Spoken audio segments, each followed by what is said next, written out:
Let's start. Good evening, good morning, and good day to everyone joining us live or watching the recording. We're thrilled to welcome you to this special session organized by the IIST Shibpur Technical Consulting Special Interest Group, a GAABESU initiative. This evening, we're honored to be joined by one of our accomplished alumni, Dr. Sandeep Chatterjee from the Mechanical Engineering batch of 1998, an active member of GAABESU. Dr. Chatterjee went on to earn his MBA from IIM Kozhikode in 2003 and completed his PhD in Operations Management in 2019. With a remarkable journey spanning over 27 years across both industry and academia, he has helped organizations develop and implement best practices in the operations, innovation, and strategy. His published research focuses on sustainability, value proposition, and the core elements that enable business to thrive in dynamic environments. Without further ado, let me now invite Dr. Chatterjee to share insights from his acclaimed new book, The Consulting Way, which explores frameworks and philosophies that underpin effectiveness in consulting practices. Over to you, Dr. Chatterjee. Thank you so much, Kaushik, for this generous introduction. And good morning, good afternoon, good evening, based on whichever part of the world you are in. It's a privilege and honor for me to be part of this. Again, this college, again, my graduating college, always my first love.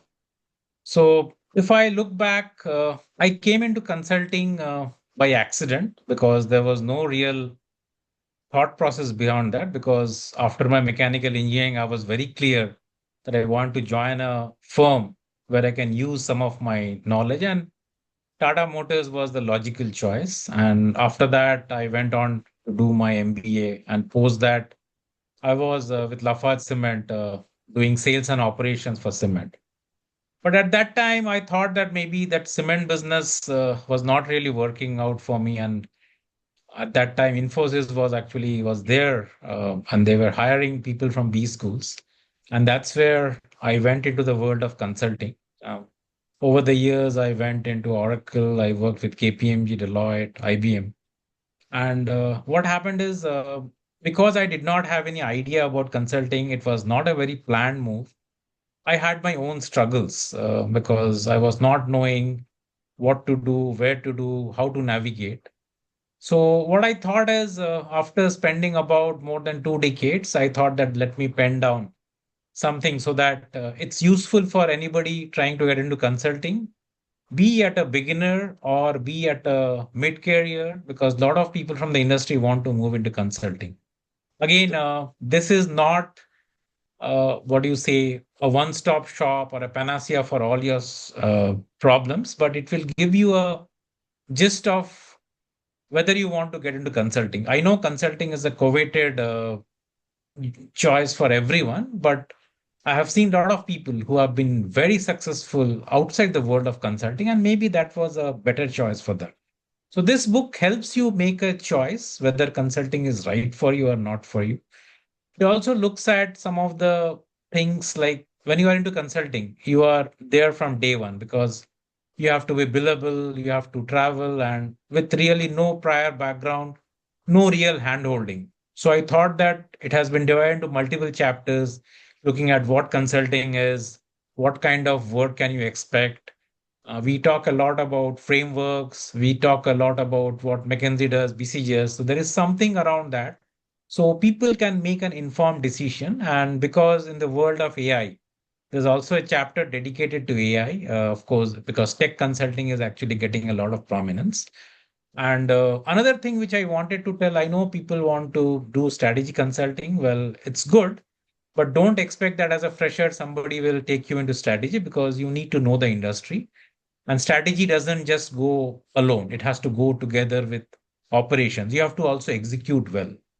So I also talk in length about some of the things and some of the do's and don'ts, some of the pricing models, how we get price our projects, whether it's a fixed price bid or it's a time and material, because these are jargons. Because a lot of people get lost in the jargons. Of course, I have protected the IP of the companies which have worked because I don't want to disclose something which is very, very confidential. But it will give you a, because maybe some of the information is available, but it's available in bits and pieces. So what I've tried to do is that's like somebody Wonderful. going through it. You don't have to go through every page, but it's not full text. There's a lot of pictorial representation, and thanks to my designer, because we remember pictures. So at the end of the chapter, there is a pictorial summary, which you will remember. Text, you may just forget. So this was the motivation for me to write this book, and it has been accepted quite well. I've spoken to a lot of people, and they said yes, it has helped them.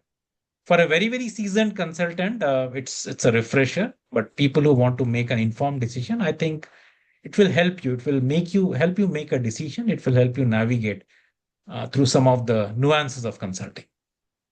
Absolutely. Thank you so much for the insightful overview, Dr. Chatterjee. I would now like to move into a few questions to dive deeper into your journey and perspectives. So let's start at the beginning. Could you share how your journey evolved as you transitioned from BSU into the corporate world?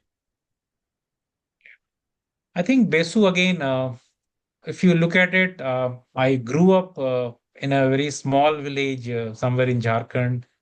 I went to a school which was again which was all about very restricted thing. And then Besu was something which actually opened the world for me. Here I looked at, of course, these 4 years. Just passed, but I think I made very good friends. I made a lot of acquaintances, and I think that was my first step towards looking at the world. And at that time, of course, as a college, we made the decision of having an hostel for everybody. It was a fully residential, and that I think added to that. And of course, we were a little jittery because finally we were competing with Jadavpur, we were competing with IITians when it comes to job. Yeah, And of course, I was very clear that I wanted to join a mechanical engineering firm. So that's why I was very fortunate that I did my summers in Tata Steel and got an offer from Tata Motors. And once I got there, initial 1 month was a little, there were hiccups because we were again competing with some of the best engineers in the country. But having said that, I think some of the fundamentals, some of the uh, things which we had invested in the college that helped me actually navigate through that. And I think I still owe a lot to the college because, again, as I said, it was my real first experience outside home where you are on your own, where you have to navigate your way. There was a lot of uncertainty. Of course, there were seniors who were very kind enough to help us, but I think that paved the way, that uncertainty which we lived in these 4 years, I think that paved the way for my consulting career. So always grateful, always fortunate that I studied in this kind of a college, the second oldest engineering college. Some of the glorious years were there. absolutely. Yeah, you actually mentioned about the value of networking, and I suspect, anyone gets into the corporate world values that as well. Would you actually have any recommendation or any thoughts that you want to share? How networking is valuable. Not from the day you are in the corporate world, but from the day you're pretty much in high school or probably even earlier. Okay. I think that's a great question. A lot of time we really don't understand the power of the networking, but let me just delve into that. Now, if I look at my Besu days, I think 4 years, a lot of people will not really know me because I was the one who was mostly into studies. There was less of extracurricular, which I regret, which I changed a lot during my post graduation. But I think knowing people and knowing doesn't mean that I will send a LinkedIn request because the other person should also be willing to talk to me. If I call somebody, that person should also be willing to. And a lot of time it has happened is people only call me when they are in need. I think maybe try 3 times, 4 times, 5 times, you will like it.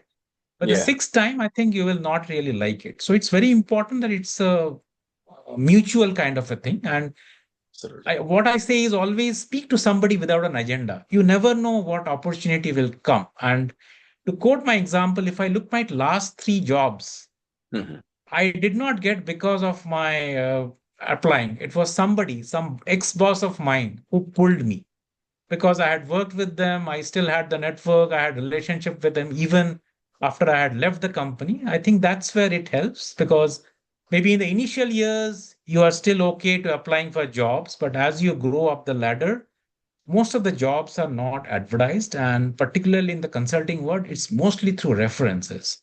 So that's why it's important that you know people, and knowing doesn't mean that you send a LinkedIn request and the next first message is, this is my CV, can you look at my profile? And because nobody will really like it, you have to really build that relationship. And a good way is if you can attend some of the conferences, you can just go and meet people. And what I see is, it's, you should ask. It's, you should never be shy of asking.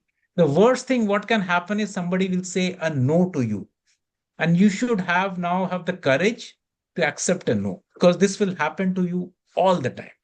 Maybe out of 200 times there will be 190 no's and 10 yeses. So you should not take it personally, and I think this is where it helps. And again, as I said, talk to somebody, speak to somebody without an agenda, because that person should also be willing to talk to you and help people without expecting anything. You never know what is going to come, and it will just open an opportunity for you. Absolutely. Thank you, Dr. Chatterjee. I think that's a great insight on the value of networking. Uh, Coming to another point, right? You mentioned briefly that you authored the Consulting Way, which has Mhm. received praise across across the industry. We have seen notes both on LinkedIn, in a Shark Tank. What inspired you to write the book? Okay. Now, what I again, I always wanted to write a book, but I just didn't want to write it just because I want to become an author. I didn't want to do it because I had an author tag. Of course, I had my own struggles in consulting, navigating from a tech company to a big four, which was very, very different. And there was nobody to handhold. So I had my own struggles. Yeah, And when this publisher, Zebra Learn, they approached me that, why don't you write this book? So I was initially very dismissive. I said, then the thing is, they really pushed me. It took me a year to write it, to really look at what should be there, what should not be there. And I think the idea was to make it easy for everyone to make a decision, because I have been doing some of these management consulting workshops, and a lot of people come up with questions that, this is my profile. Should I get into consulting? What is consulting? And there are a lot of myths around that. People think is consulting is all about living out of a suitcase. It's about good stay, good food. While some part of is true, but let me be very honest. Living out of a suitcase is very good till you are 40. But after 40, your body may not cooperate. So you will have to know when to slow down. Again, I'm not trying to scare anybody, but these are things you have to understand, that not everything is glorified. And yeah, you must have seen a lot of these engagements getting cancelled in the not the very good time for consulting, because we are seeing a lot of order cancellations because of use of technology. But as a consultant, you also need to embrace Gen AI, and that's why I thought that maybe we should also talk about AI. yeah. So trying to make people's life easier, whatever struggles I have been through, I thought that if somebody can make an inform, if it can help somebody, I think because a lot of people have made a switch to consulting and then they have regretted. So I don't want that. So that's why I thought that maybe let's do something. And if it helps, and very lucky, very fortunate that the book has been well received. Sure. Thanks, Dr. Chatterjee. Actually, follow up on that particular one. You mentioned about the consulting practice being kind of aggressive, a lot of uncertainties, change at the last minute and things like that. Yeah. You know, One thing that I have actually heard over and over again, particularly in the strategy consulting side of the business, mentioned a lot of times in both in Boston consulting groups, alumni network, as well as on the McKinsey side. and fairly sure that it's there on any of the larger strategy consulting organizations. There is a tendency for consultants to actually, put their 110% and quickly burn out. Um, is there anything that you would like to suggest how to pace yourself so that the chances of your burnout is going to be lower? I think that's a great question. In fact, we are seeing a lot. In fact, if you look at companies like McKinsey, it's either you are up or out, and 14, 15, 16 hours a day. While initial years you can still do it, but maybe sometimes you need to take a pause and still look at, do we really need to grow so fast? Maybe 10x is fine, but do we really need to grow 20x? I think that's a question. And initial years when you're young, you can still take a lot, but maybe once you turn 35, I think it's important to slow down because your body will not cooperate. And there's nothing over health, which I always say, because clients will always demand something, clients will always be aggressive.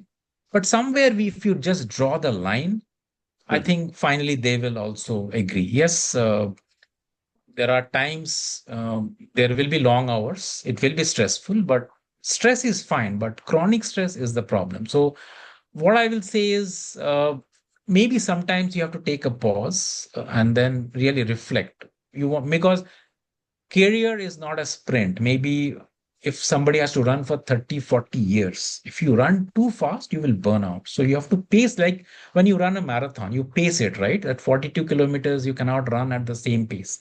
So you will have to pace it well. Same with career, you have to pace it well. I'm not saying you have to take a break. Maybe you will have to just slow down, and not everything will be accepted by your organization. Even if you're, say, burnt out company may not care, but I think somewhere you have to look for avenues, because anything above individual. There's nothing above that, because companies will be there, individuals will come, individuals will go away. And what I believe is nobody is indispensable. So that's where you have to really draw the line somewhere. I know people want to grow, and Yeah. unfortunately, people have this, I don't know from where, the notion that I should be a CEO by 32. You don't have to be a CEO by 32. Even if you don't become a CEO, so what? If you have lived a life where you have done a lot of things in life, I think that's still a good life. You should Absolutely. not really equate it with, I have this target, because that's where I think people go wrong. Mhm. Thanks, Dr. Chatterjee. I mean, that's valuable a piece of information, particularly for the early starters who would not actually understand the difference between a sprint in your professional career versus a marathon. Um, and again, I mean, many of our attendees are early in the careers. Uh, just a question on that one. Could you elaborate on the process optimization and Six Sigma, which are extremely relevant in the past, how they are relevant in today's consulting landscape? See, if you look at it, finally, at the end of the day, customers want a solution to their business problems. So that means you will have to optimize, let's say, and optimize across functions. In the initial years, what do? You are either a marketing consultant, or you only look at financials, or you look at strategy. But as you go up the ladder, you have to start connecting the dots, because you have to optimize across the organization. So this thinking that I Mhm. will only maximize my department and not look at the company as an overall, I think this mind shift change has to happen. And unfortunately, the way our education system is, if you look at, let's say, something on mechanical engineering, it will only look at mechanical, but there's an electronics angle to it, there's an electrical angle to it. Same with management education. We look at only from one angle. I think that if you change that mind shift, it will always be relevant. So at the end of the day, you have to optimize, because we will always have constraints.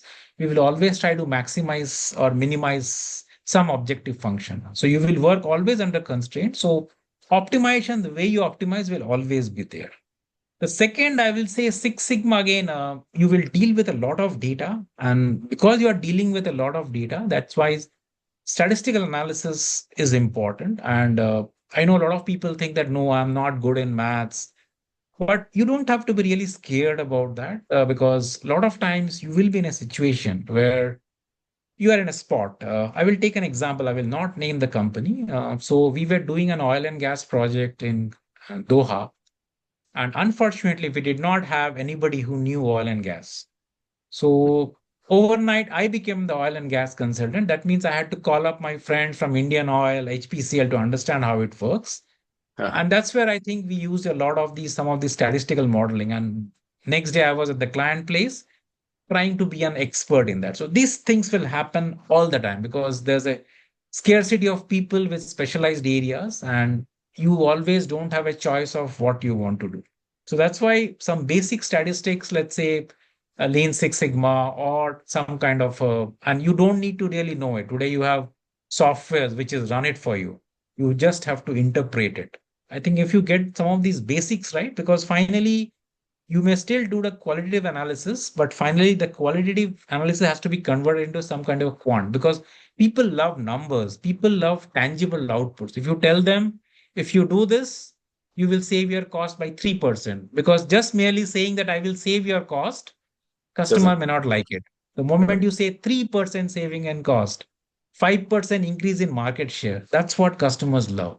And that's why all these numbers, statistical tools will be important. And as I said, as a consultant, one night is enough. You have to maybe burn the midnight oil. And the fact that all of have gone come from this college, which is a reputed college, I think IQ is never the problem. It's all about the intent which you want to put in the.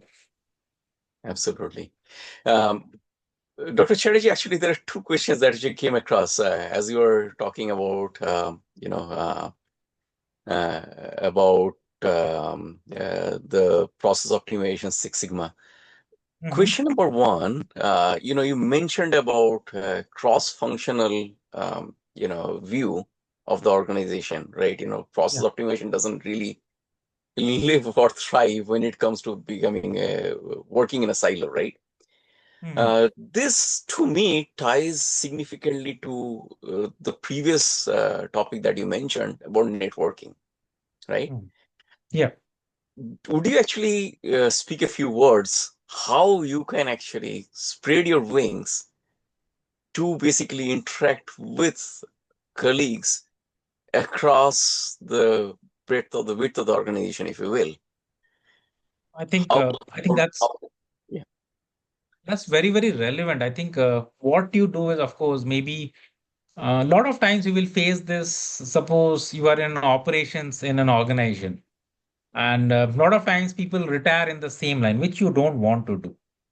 So, what happens? It makes sense to actually meet people from other departments or your colleagues, because it's good to speak to somebody who is not from your industry or not from your stream, because that throws a perspective.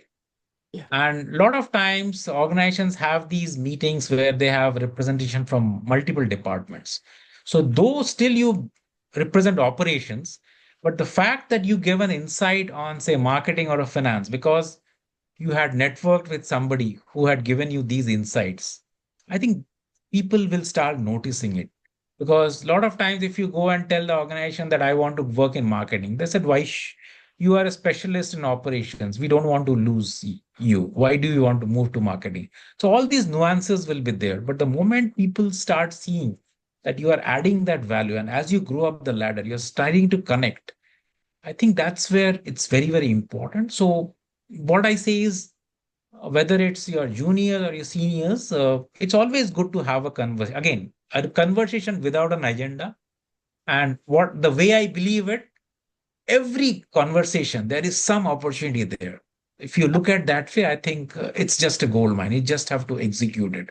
Because let me give my example. Of course, I always wanted to be a speaker, but nobody was giving me that opportunity. But finally, I went to a conference. I spoke to the organizer that maybe if you can give me a chance. Fortunately, he gave me, and what I did is I maximized it, and this network, this word of mouth spread, and that gave me more opportunities. So what I say is, it's not a, there's no harm in asking. The maximum somebody will say is a no. That's fine. I think, but somewhere something will click. I know people get very frustrated that nobody is giving an opportunity, but you need to ask. Unless you ask, nobody will. Similarly, when it comes to job, I know people are not the best of times, but we have a network. What you can do is you can ask somebody. Yes, Maybe today it may not happen. 6 months down the line, suddenly there's an opportunity. And as I said, last three jobs I have got because of my network, not because I knew something very well or somebody or I applied. absolutely.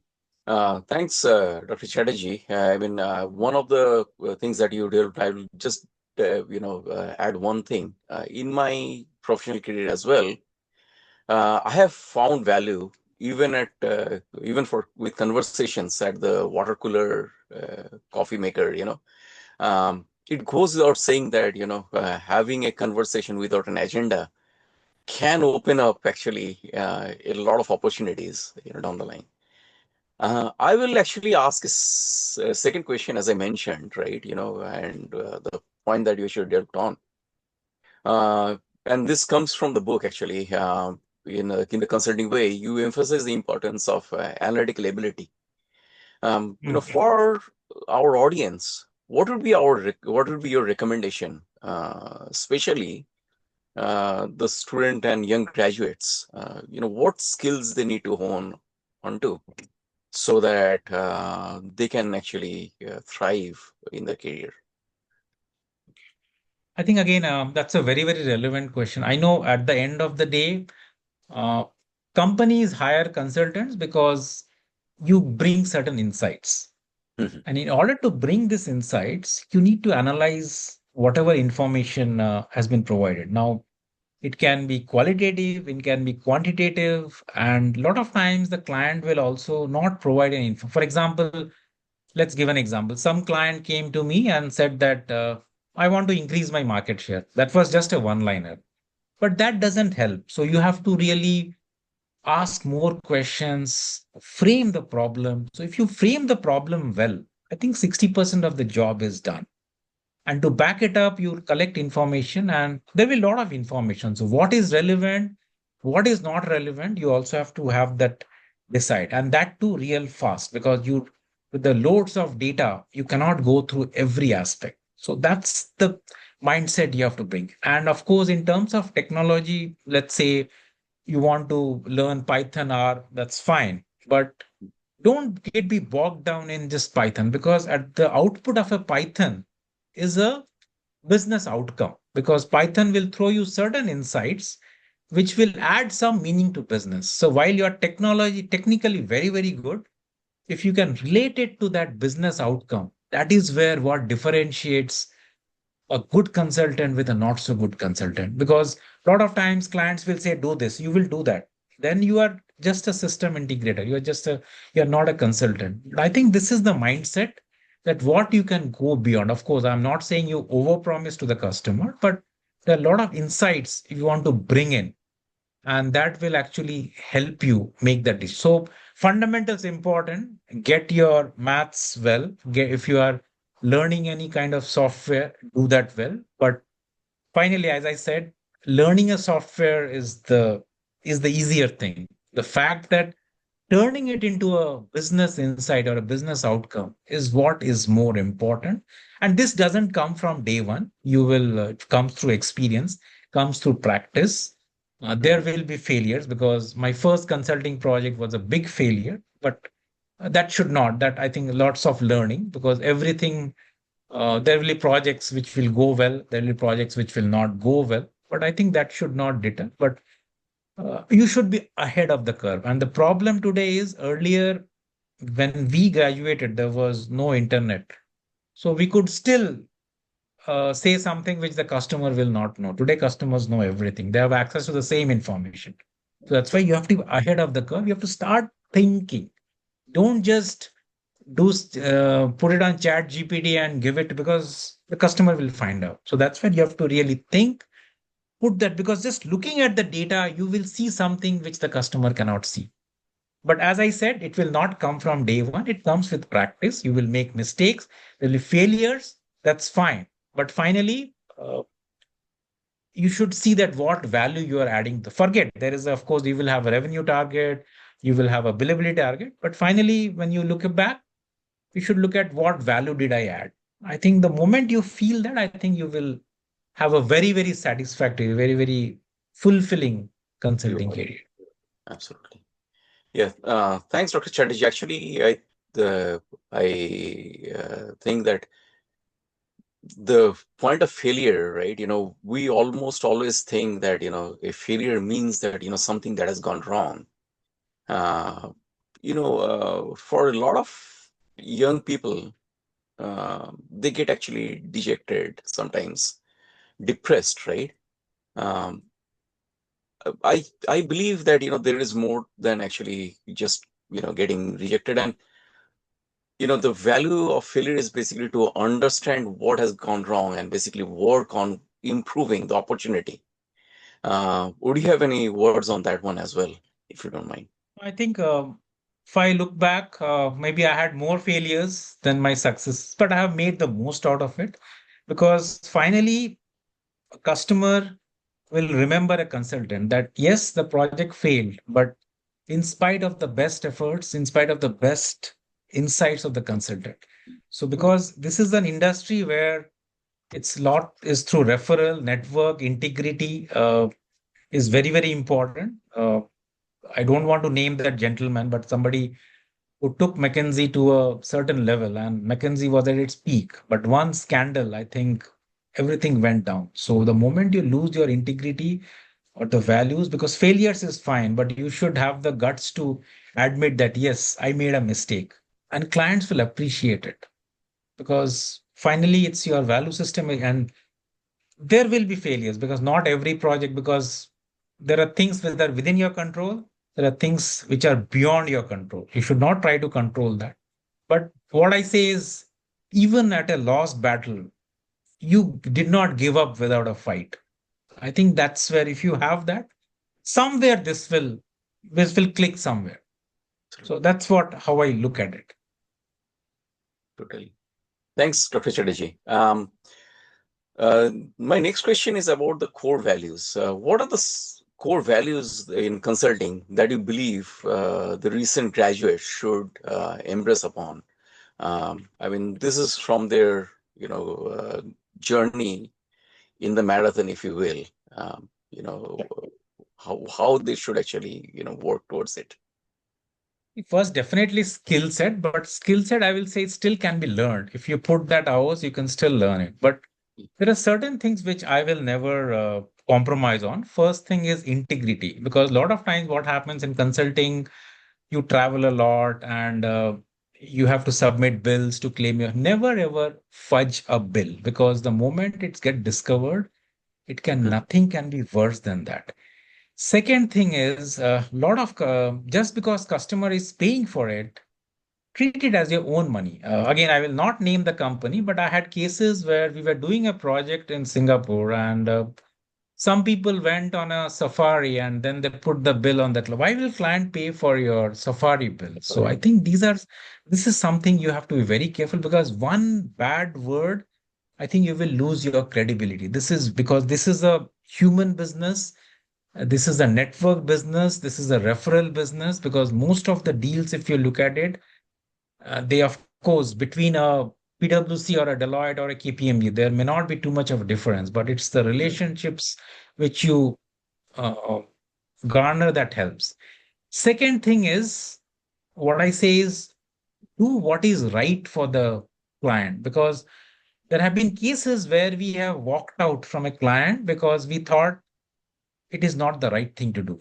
And the client has later come back and said that, yes, you did the right thing. So you should know that if it damages the customer, or if it is bad for the, just because you will make a lot of money, I think this is something I will say non-negotiable. Third is, again, there will be a lot of travel. There will be a lot of say, long hours. You will get customers who are very abusive, but you cannot abuse back. I think you should build that emotional, because I have seen people coming back and crying because the customer had told something. In initial years, you will struggle, but over the years, you have to really keep calm because customers will be nasty, and you just have to. The way I put it is, not every day will be bad. Let's say it's a 50 over match, and I remember the quote by Sunil Gavaskar that 10 overs will be a fast bowler which you cannot play. You just have to see those 10 overs. Less 40 overs, you can actually make a lot of runs. That's why I look at any consulting engagement. There will be tough days, but that's too shall pass. I think if you really look at some of these things, I think this will be easy for you. And again, another said thing, a lot of times, again, unfortunate, there are two sections within a customer camp. Somebody wants this to be implemented, they will use you. So Mm. never get into client politics. The moment you get sucked into client politics, that's the end because you never know. And I will give a classic example. I was doing a project in US and I was the blue-eyed boy of the CIO. Mm. And there was one head of IT. She never liked me. And one fine day, the CIO got fired, and this head of IT became the CIO. Understand my situation. So I had to move out. So if when you are building relationships, balance it well. Never be too pally with one customer, one person in the customer camp, because you never know what is going to change. Absolutely. Thank you so much. Um, this next question is about, progression. So, how does one progress in consulting as an individual contributor? And what does the growth path look like? This particular question deals because we have a mindset of becoming a manager at some point in time, director, and so forth. But there is a clear path in IC as Yeah. well. So I will say there are two streams into that. If you are an individual contributor, you grow as a consultant, you move to a senior consultant, you become a manager, you become a associate director, director, and finally, you may not make a partner, you may make an executive director. While the other stream, which is particularly after director, you become a partner, you become a senior partner. And this is a very funny industry because in the initial years, you are evaluated based on your consulting skills. Hmm. But as you grow up the ladder, you are evaluated based on the kind of revenue it's your sales skills which become more important. Hmm. So if you have a aspiration to become a partner, I think this becomes your network will help, your relationship with clients will help, your ability to generate more revenues, because finally, from the director level onwards, you're evaluated based on what numbers you bring in. So initially, as you're fine, your skill set will take you there. But over the years, I think your sales skills become very, very important. I'm not saying, and it's not where a lot of people say, no, I don't, my personality is not that, my lord. It's nothing. You can do it. What you have to go and look at the customer's problem, tell him this is where it is, and this is what you need to do. That you close a deal. It's not that you're doing a hardcore selling kind of a thing, because and you will learn the tricks of the trade as you move on. So I think that's where these kind of come. But the problem is, even if you're an individual contributor, after a certain age, I think people start looking at you very differently if you cannot generate revenue for the company. Hmm. While not so, maybe in US, it's still this is valued, but in the other parts of the world, if you're above 40, 45, and you're still not able to generate enough revenue, I think people start viewing you different. I will be very candid about it. They start viewing you differently. So I think at some point of time, even when you are a consultant, you're still selling your skills. So these sales skills has to be picked up from day one. You will learn through it, but it is important. Otherwise, it will be difficult for you to survive. Thank you, Dr. Chatterjee. Uh, there are a couple of relevant questions actually. So I'll actually discuss one of them out here, presented by Arnav. What is the current trajectory of platform consulting services, especially those pertaining to enterprise software solutions such as SAP and Oracle, within the technology consulting landscape? Is there empirical evidence to suggest a recent downturn in the sector? Furthermore, how will the integration of generative AI technologies potentially disrupt or transform the tech consulting industry, particularly in the realm of platform consulting?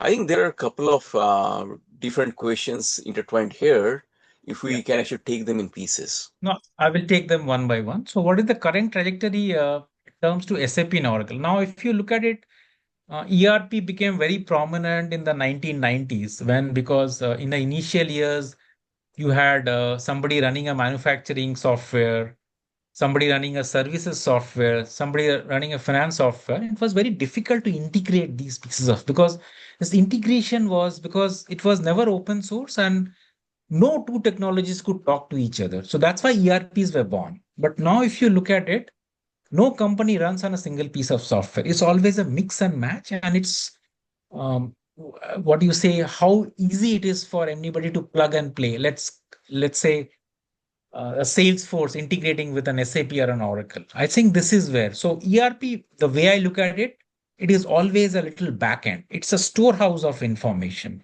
Yeah. But if you look at the more Gen AI, people are more looking at real time insights, which any ERP cannot give. So you will still need a Gen AI layer over an SAP and an Oracle. And maybe 65% of the companies already have some kind of an ERP. You still have 35%.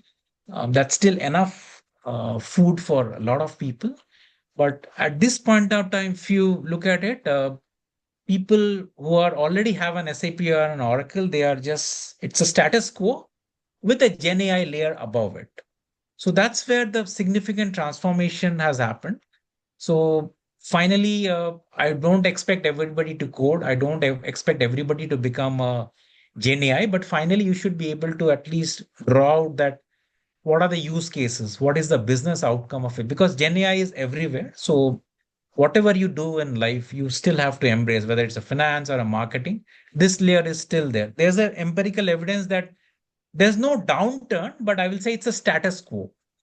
Companies are not really investing so much into a new SAP or an Oracle. But once this downtown goes away, maybe there will be more push towards the cloud. But initially, what is happening is initially companies promise that cloud will be cheaper. But what is happening in certain cases, cloud becomes expensive. The other premise is cloud will work when you have a steady 24 by 7 internet, which may not be the case in many of the manufacturing plants in this part of the world. So all these aspects are critical, but SAP Oracle, if I say it's a status quo, not much growth, but I think everybody is getting into a Gen AI. Some people understanding it, and some people are doing it because their competition is doing it. So, So I think that's where you have to look at it, whether you really need that. It's mhm, important because sell something which finally clients spent a lot of money and they did not see any tangible outcomes. I think we should try to avoid that. absolutely. I think there Uh, was another question, how yeah, different is consulting in 2025 to 2005? Now, the major shift I see 2005, it was the era of strategy consulting. Consultant used to come, study a process, give a recommendations, a 400-page report, a presentation, and then walk away. And later the customer realized that this is not implementable. Today, customers are smart. yeah, If you look at any deal, 50% is outcome based. So you do the strategy consulting, but you only execute it. So that's why I say strategy and operations go hand in hand. You just cannot get away by just recommending. And because that's the major shift which is very, very different. The second aspect is customers are now more knowledgeable because everybody has access to the same information. So as consulting, it is expected to be ahead of the industry. So there is more work, it's more hard work because you have to really look at insights which the customer cannot think. So that's where I think while you can have a Gen AI layer, whatever, but I think it's the human layer which will differentiate because everybody has access to the same information today. thanks, Dr. Chatterjee. That was actually very relevant when we look at the shift of the industry over the past 25, 30 years. Um, I have actually another follow-up question, which kind of relates to the discussion that we actually had on the platform Mhm. services ERP. What did you say are the key attributes needed to transition into a specialized practice area when it comes to consulting? I think, see, first of all, whatever organization you are part of, that already has a lot of information. So it's Sure. very important that, for example, you are today working in, say, uh, it's a technology, and you are planning to shift your technology. So Right. first of all, the first homework is you look at what is available within the organization. Mhm. So that gives you the transition. Second thing is you look at your peers who are in a different company, the same, because if you meet up with friends, they will be more than happy to share. Of course, if somebody doesn't want to share, I cannot do anything about it. But a lot of I've been very lucky that whenever I have asked for information, there are people who have shared. So I think that is because you have to do your homework really well. Because I know somebody who was moving from an FMCG to telecom industry. It's a totally different industry. So Yeah. what he did is he maybe spoke to about 100 people from the telecom industry to understand what the industry looked like, did Mhm. a lot of reading around what it is. Because if you are well prepared, I think the transition will be still easier. Of course, you will not know everything, but Yeah. talking to people, and that's where networking Sure comes. helps, because not everything will be available within the organization, or not everything will be written somewhere. It's all sometimes with people's minds. And any conversation, as I said, any casual conversation brings some new insights. Absolutely. Thank you, Dr. Chatterjee. I think that's actually much valuable. There is actually a couple of notes that you actually have, written, and this relates to your description a couple of minutes back. You have mentioned about five whys framework in your book. Um, would you be able to let our audience know uh, what is five whys as a terminology in consulting, or actually in the industry, and how would you suggest this be effectively practiced in real world scenarios? I think that's a very excellent question because, first of all, if I look at the five whys, again, it's a part of the Lean Six Sigma process methodology. And what happens is people question why this is happening. There's Yes. nothing sacrosanct about five whys. It can be four whys. The net is why this is happening. You have to dig into that. So that is how the five why framework came up. And a lot of times I've seen people looking at a framework and trying to give it to a customer. For example, let's say Porter's five forces model. It's a fantastic model, and it I think there cannot be a better model than that. But if you go and tell your customer that I have used Porter's five forces model to analyze it, then the customer will come back and say that, then what have you done? That was done by Porter. So what I will say is frameworks are good, but try to give something original. Mhm. Frameworks help you to create some certainty, because this world of consulting is very uncertain. And that's why you have to give it a framework. You have to really make it more, what do you say? People should understand. You should frame it well. You have to frame the problem well. You have to give it a tangible outcome. You have Yes. to regularize it. So that's why, in order to make it more tangible, more formatted, that's why we come into a framework, because there's a lot of information and you don't need all that. You have to really channelize it, because you have the fact that you don't have all the time in the world, you have a limited time, you have a limited budget, you have to give the outcome within that. So that's why frameworks become very important. But while frameworks, the No 7S, McKinsey's framework, BCG framework, they are good for your practice, Mhm. but don't give it directly to the put some there where creativity, innovation helps. Because in consulting, what I say is, again, it's what is important, but it is how, which is more important. How you depict the same thing can be depicted in 10 different ways, but maybe that one way will stand out. I think this is where your creativity or innovation, that's why a lot of people say that consulting is also an art. Because Yes. I'm not saying you just make a flashy PPT, but you have the way you represent. The same thing can be spoken in so many different ways. The way you frame it, I think that differentiates a good consultant than a not so good consultant. So that's why it's important. Yes, there are frameworks good for practice. Do practice them, but in real life, try to bring your originality because the customer will not like it because that's it.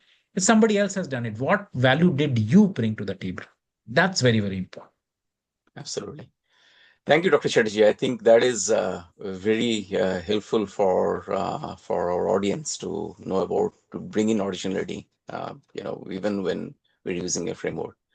I have one other question. Actually, this is just looking into your career, right? Mhm. Uh, for uh, for anyone who is considering a shift towards academia, Yeah. are there opportunities within or after a consulting career? Yes. Yes, very much.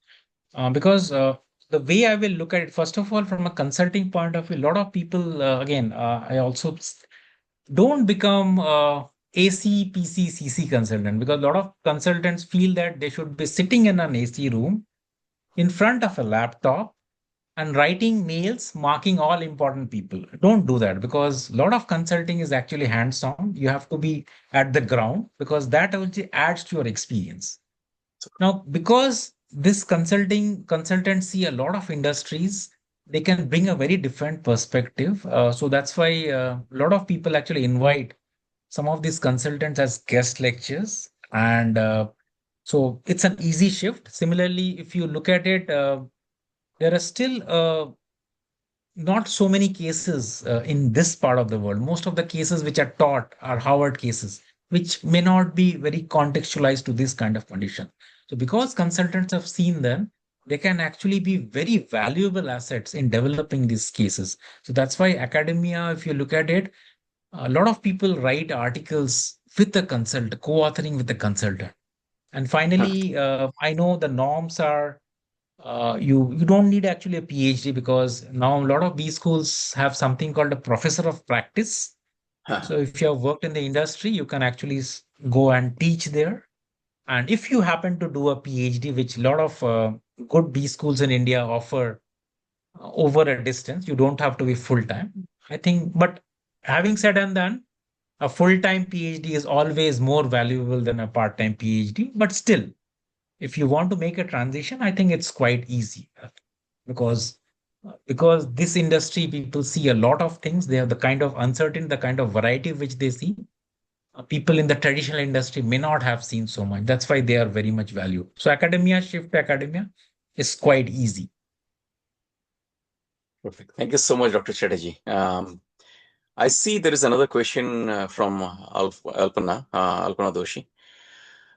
Will significant part of consulting also be replaced by AI agents like many other automations near term? Would like your perspectives. I have been in consulting myself with Deloitte and now run my own company. Thanks, Alpana, for the question. Dr. Chatterjee, over to you. Yeah, I think there are two parts to it. Now, let's say a company like Deloitte, they have already have a huge repository of some of the consulting engagements. So now when they go to a client, so they can have an AI agent within the organization, which will actually curate and give it to you. So which typically took 1 month for a consultant to do, it will be done maybe in hours. So that way, if you say that this part of consulting, like what you have done before, and actionable insights, that part is gone. But still, we need to, because I look at every problem as something new, because one problem is not an exact replica of another what we had done before. So this is where I think we will still need these human insights.